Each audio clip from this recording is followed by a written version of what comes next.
So the title to my last video was like ironically clickbaitish. I don't regret it. I thought it was funny. I got one dislike so far. Very controversial stuff. But anyhow, last night my father-in-law sent me a link to a recent New York Times opinion article titled "Does Math Make You Smarter?" And I couldn't help but sigh when I read the title, but after reading the article I was pleasantly surprised. It was written by a mathematics professor, I believe from the University of Maryland at Baltimore. Obviously math doesn't make you smarter, but what does it mean to be smart to begin with?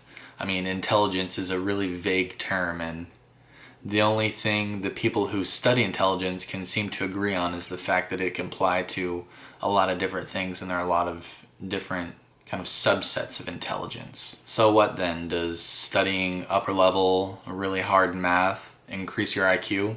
Obviously not. Math has been rigorously studied for millennia. If that was the case, we would have noticed that correlation a long time ago. Any evidence which suggests intelligence, or IQ specifically, can be considerably increased is questionable and shaky at best.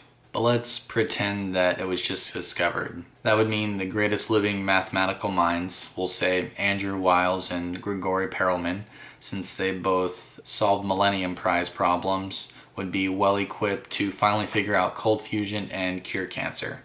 But that's obviously not the case. Or one might look at mathematical giants like Bernoulli and Euler and say, well, they studied really hard math and they also excelled at other things like physics. While they did do that, that would be doubly fallacious, one, because it's anecdotal, and two, because it begs the question. And topics and questions like these have always seemed to me to be the intellectual equivalent of get-rich-quick schemes. It's just not going to happen. If it sounds too good to be true, it probably is.